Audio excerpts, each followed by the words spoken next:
السلام عليكم ورحمة الله وبركاته. حبايبي تالتة اعدادي عاملين ايه؟ وحشتوني جدا جدا، يا رب تكونوا كلكم بخير. ان شاء الله النهاردة هنحل مع بعض تدريبات درس ثورة 25 يناير 2011 و30 يونيو 2013. وقبل ما نبتدي نعمل لايك للفيديو وشير والاشتراك في القناة ونفعل زر الجرس للكل عشان يوصلكم كل جديد بأمر الله. نسمي الله ونصلي على الرسول. اللهم صل وسلم وبارك على سيدنا محمد وعلى آله وصحبه أجمعين. السؤال رقم 1: تعددت الأسباب التي أدت إلى انفجار ثورة 25 يناير 2011 ومنها إيه؟ خلو مجلس الشعب 2010 من أي معارضة. من أسباب ثورة 25 يناير 2011 هو استمرار العمل بقانون الطوارئ منذ تولي نقط الحكم في أكتوبر 1981، منذ تولي مبارك الحكم في أكتوبر 1981. تنحى الرئيس مبارك عن الرئاسة وتسلم نقط إدارة البلاد. المجلس الأعلى للقوات المسلحة هو اللي تسلم إدارة البلاد.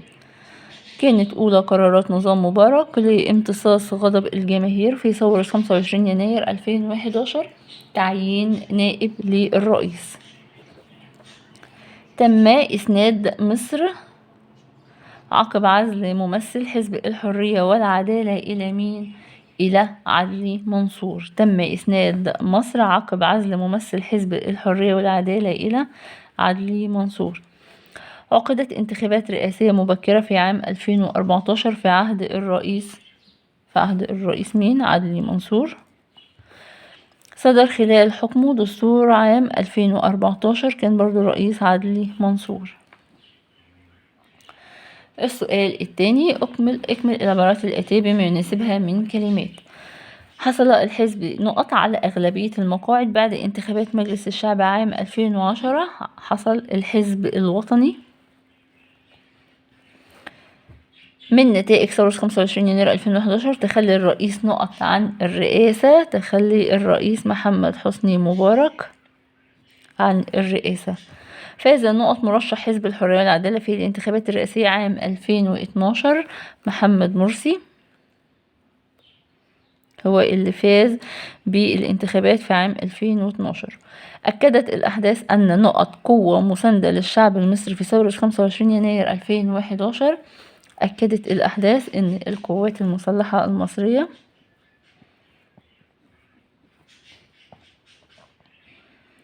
قوة مساندة للشعب المصري في ثورة 25 يناير 2011. اكتب كلمة صواب أمام العبارة الصحيحة وكلمة خطأ أمام العبارة غير الصحيحة مع التصويب. ساهمت مواقع التواصل الاجتماعي في اندلاع ثورة 25 يناير 2011. الإجابة صحيحة. كانت ثورة 25 يناير 2011 وليدة هذا التاريخ. الإجابة هنا خطأ. هقوله كده في الأول لم تكن، يبقى هقول تصحيحها ايه؟ لم تكن ثورة 25 يناير وليدة هذا التاريخ، ولكن سبقتها حركات سياسية واحتجاجية. ولكن ايه سبقتها؟ حركات سياسية احتجاجية. رقم 3: التطبيق السليم لسياسة الخصخصة أدى إلى ارتفاع الأسعار في المجتمع المصري قبل ثورة 25 يناير 2011. الإجابة خطأ. تصحيحها ايه؟ التطبيق غير السليم. هقول كده التطبيق غير السليم، يبقى أنا هزود كلمة غير. التطبيق غير السليم لسياسة الخصخصة أدى إلى ارتفاع الأسعار في المجتمع المصري قبل 25 يناير. من الأسباب الاقتصادية لقيام ثورة 25 يناير 2011 استمرار العمل بقانون الطوارئ. الإجابة هنا خطأ. من الأسباب الاقتصادية، ونخلي بالنا هو قال إيه الأسباب الاقتصادية لقيام ثورة 25 يناير 2011: الانفتاح الاقتصادي دون ضوابط. يبقى رقم 4 هكتب لكم التصحيح هنا فوق. الانفتاح الاقتصادي دون ضوابط علمية. يبقى تصحيح العبارة: من الأسباب الاقتصادية لقيام ثورة 25 يناير 2011 الانفتاح الاقتصادي دون ضوابط علمية. رقم 5: من عوامل قيام ثورة 25 يناير 2011 سوء الأحوال الصحية في مصر. الإجابة صحيحة. أخذت الميادين العامة بالقاهرة والمحافظات مكانا للتظاهر السلمي أثناء ثورة 25 يناير 2011. الإجابة صحيحة. شكل المجتمع المصري بكل فئاته ما عرف باللجان الشعبية أثناء ثورة 25 يناير 2011. الإجابة صحيحة. نجح نظام مبارك في امتصاص غضب الجماهير خلال أحداث ثورة 25 يناير 2011. طبعا الإجابة هنا غلط، لم ينجح. هقوله كده، لم ينجح نظام مبارك في امتصاص غضب الجماهير خلال أحداث ثورة 25 يناير. كانت ثورة 30 يونيو 2013 خطوة مهمة لتحقيق التنمية والتقدم. الإجابة صحيحة. تسلم السلطة في 3 يوليو 2013 المستشار عدلي منصور رئيس المحكمة الدستورية العليا. الإجابة صحيحة. اكتب ما تدل عليه العبارة الآتية: سياسة اقتصادية طبقت في مصر دون ضوابط علمية حتى يناير 2011. ده كده مصطلح الانفتاح الاقتصادي، أو العبارة بتشير إلى الانفتاح الاقتصادي اللي اتطبق دون ضوابط علمية. السؤال رقم 5: بما تفسر قيام الشعب المصري بثورة 25 يناير 2011؟ يعني بمعنى آخر، هي أسباب قيام ثورة 25 يناير 2011. أسباب عوامل قيام ثورة 25 يناير 2011: رقم 1 تدهور الأحوال الاقتصادية، رقم 2 سوء الأوضاع الاجتماعية، رقم 3 تدهور الأحوال الصحية والخدمية والتعليمية، رقم 4 استمرار العمل بقانون الطوارئ، رقم 5 تزوير الانتخابات البرلمانية لمجلس الشعب عام 2010. يبقى 5 أسباب لقيام ثورة 25 يناير 2011. بما تفسر تدهور الأوضاع الاقتصادية في مصر قبل ثورة 25 يناير 2011؟ أسباب تدهور الأوضاع الاقتصادية قبل 25 يناير 2011: هقول بسبب اتباع سياسة الانفتاح الاقتصادي دون ضوابط علمية، دي رقم 1. 2 التطبيق غير السليم لسياسة الخصخصة، حيث تم بيع مؤسسات الدولة بأقل من سعرها الحقيقي لصالح فئة معينة من رجال الأعمال. دول كده السببين لتدهور الأوضاع الاقتصادية. بما تفسر تجمع آلاف العاملين وانضمامهم لصفوف البطالة قبل ثورة 25 يناير 2011 في وقفات احتجاجية. ليه يا حبايبي؟ بسبب التطبيق غير السليم لسياسة الخصخصة. ليه؟ بسبب التطبيق غير السليم لسياسة الخصخصة. رقم 4 بما تفسر سوء الأوضاع الاجتماعية قبل ثورة 25 يناير 2011. سبب تدهور الأوضاع الاجتماعية قبل ثورة 25 يناير 2011 هقول بسبب زيادة الفوارق الاجتماعية بين طبقات المجتمع وغياب العدالة الاجتماعية في توزيع الثروات. يبقى بسبب زيادة الفوارق الاجتماعية بين طبقات المجتمع وغياب العدالة الاجتماعية في توزيع الثروات. بما تفسر اعتبار الانتخابات البرلمانية عام 2010 مخالفة لإرادة الشعب المصري. ليه يا حبايبي؟ انتخابات البرلمانية في سنة 2010 كانت مخالفة لإرادة الشعب المصري. هقول بسبب تزوير الانتخابات البرلمانية لمجلس الشعب عام 2012، حيث حصل الحزب الوطني الحاكم على 97% من مقاعد، وبهذا خلى المجلس من أي معارضة وطنية تذكر. يبقى تاني هقول بسبب تزوير الانتخابات البرلمانية لمجلس الشعب 2010، حيث حصل الحزب الوطني اللي هو الحزب الحاكم على 97% من المقاعد، وبهذا خلى المجلس من أي معارضة وطنية تذكر. بما تفسر تشكيل الشعب المصري لما عرف باللجان الشعبية أثناء ثورة 25 يناير. تم تشكيل اللجان الشعبية يا حبايبي ليه؟ بهدف رقم 1 حماية المنشآت والمناطق، رقم 2 مواجهة أعمال السرقة والحرق والترويع. تاني يبقى بهدف حماية المنشآت والمناطق، مواجهة أعمال السرقة والحرق والترويع. بما تفسر أهمية يوم 11 فبراير 2011 في حياة الشعب المصري. 11 فبراير 2011 له أهمية ليه؟ لأنه اليوم الذي تخلى الرئيس الأسبق مبارك عن الرئاسة وتسليم إدارة شؤون البلاد للمجلس الأعلى للقوات المسلحة. تاني حبايبي هقول لأنه اليوم الذي تخلى فيه الرئيس الأسبق مبارك عن الرئاسة في 11 فبراير 2011 وتسليم إدارة شؤون البلاد لمين؟ للمجلس الأعلى للقوات المسلحة. بما تفسر يعد الجيش المصري الضامن لثورتي 25 يناير 2011 و 30 يونيو 2013.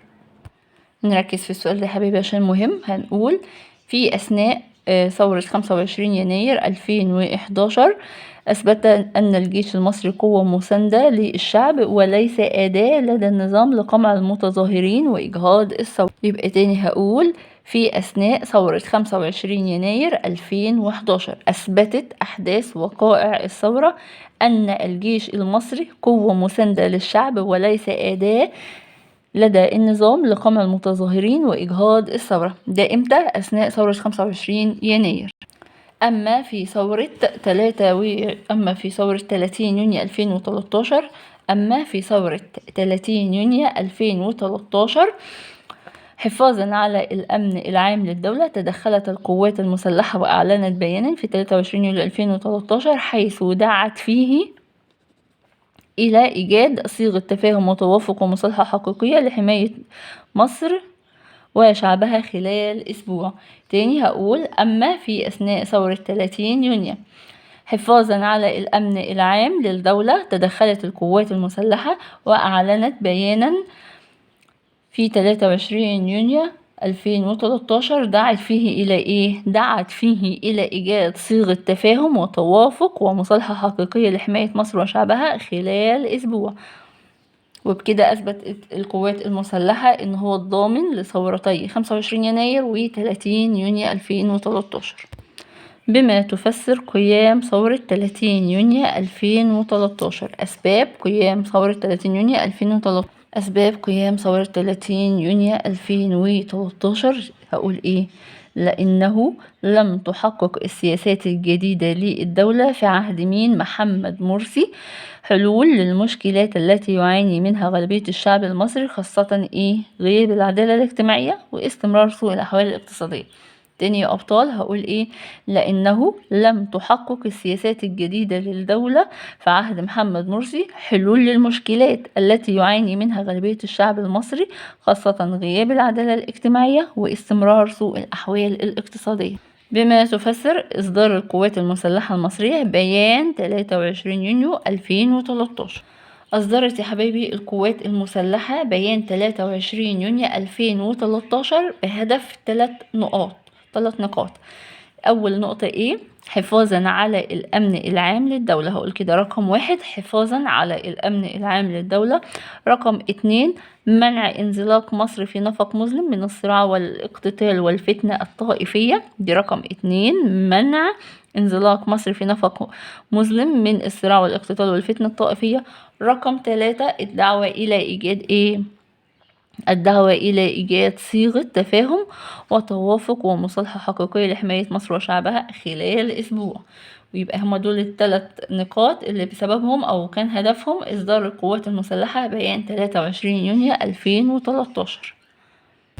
السؤال رقم 6 من النتائج المترتبة على فقدان العدالة الاجتماعية خلال المرحلة السابقة لثورة 25 يناير 2011.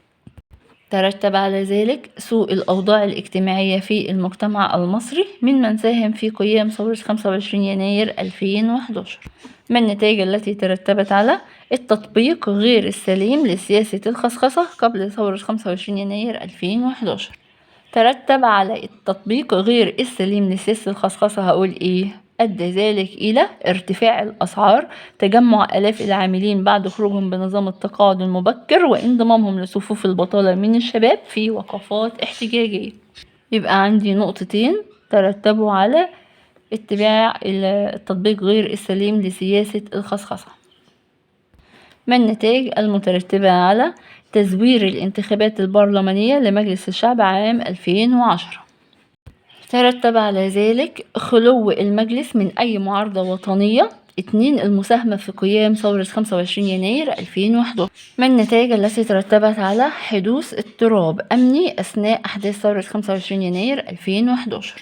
ترتب على ذلك قيام المجتمع المصري بتشكيل معارف باللجان الشعبية والاستعانة بالقوات المسلحة المصرية لضمان حماية وأمن الممتلكات والمواطنين.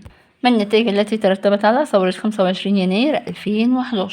النتائج اللي ترتبت على ثورة 25 يناير 2011 هقول كده: ترتب على ذلك تخلي الرئيس الأسبق مبارك عن الرئاسة في 11 فبراير 2011 وتسليم إدارة شؤون البلاد للمجلس الأعلى للقوات المسلحة. ما النتائج التي ترتبت على ثورة 30 يونيو 2013؟ ترتب على ذلك: رقم 1. عزل محمد مرسي في 3 من يوليو 2013 وتسليم السلطة إلى المستشار عدلي منصور رئيس المحكمة الدستورية العليا لحين إجراء انتخابات رئاسية مبكرة وتعديل دستور 2012. رقم 2. صدر دستور جديد في يناير 2014 ثم عقدت انتخابات الرئاسة وأعلن فوز المرشح عبد الفتاح السيسي. دي كده نتائج ثورة 30 يونيو 2013. ما العلاقة بين التكنولوجيا المتطورة لوسائل الاتصال وثورة 25 يناير 2011؟ ساهمت التكنولوجيا المتطورة ووسائل الاتصال ممثلة في الشبكة الدولية للمعلومات اللي هي الإنترنت ومواقع التواصل الاجتماعي الفيسبوك وغيرها في اندلاع ثورة 25 يناير 2011 لتشمل شتى أنحاء البلاد.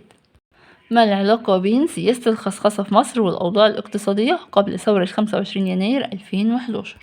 أدى التطبيق غير السليم لسياسة الخصخصة إلى ارتفاع الأسعار وتجمع آلاف العاملين بعد خروجهم بنظام التقاعد المبكر وانضمامهم لصفوف البطالة من الشباب في وقفات احتجاجية ممن أثر بالسلب على الأوضاع الاقتصادية في مصر، وكان ذلك من أسباب قيام ثورة 25 يناير 2011.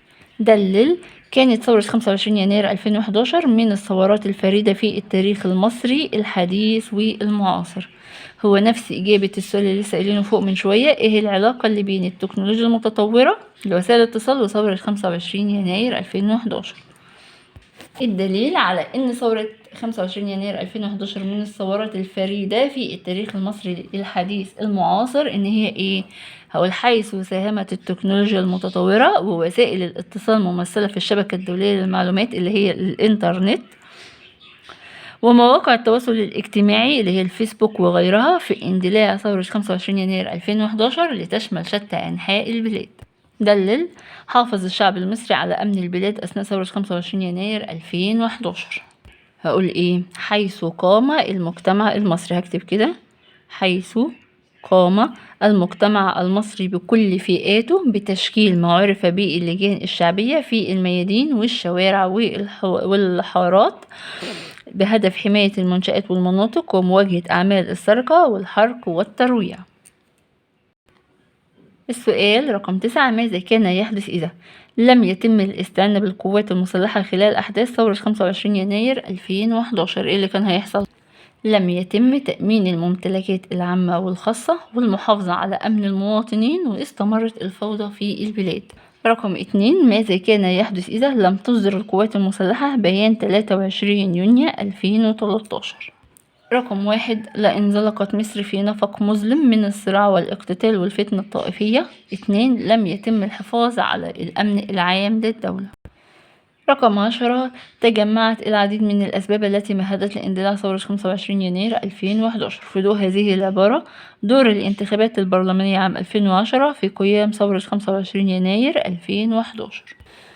هقول بقى: حيث تم تزوير الانتخابات البرلمانية لمجلس الشعب عام 2010 وحصل الحزب الوطني الحاكم على 97% من المقاعد وبهذا خلا المجلس من أي معارضة وطنية تذكر. رقم 2: دور القوات المسلحة المصرية في ثورة 25 يناير 2011.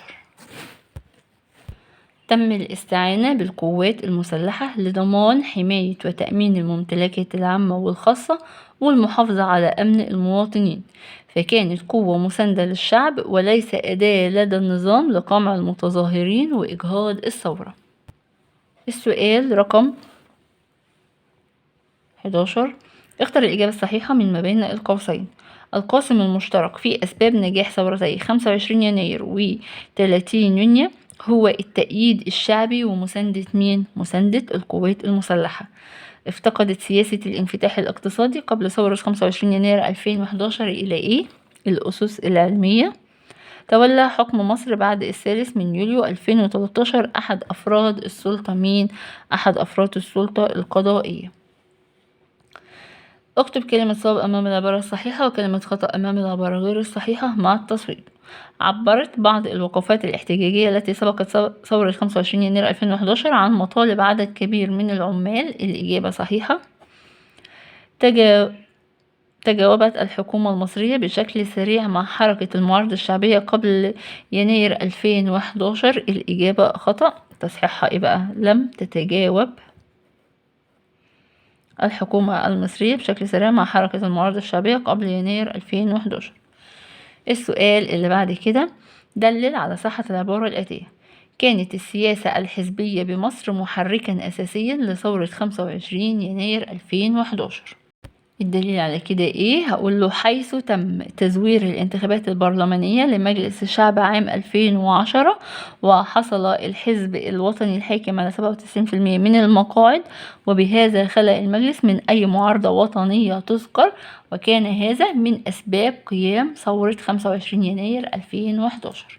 وبكده يا حبايبي نكون انتهينا من حل أسئلة درسنا النهاردة. أتمنى يا رب إن الفيديو يكون دخل عليكم بالفهم والنفع والسهولة واليسر، وأتمنى لكم مزيدا من النجاح والتفوق والفلاح.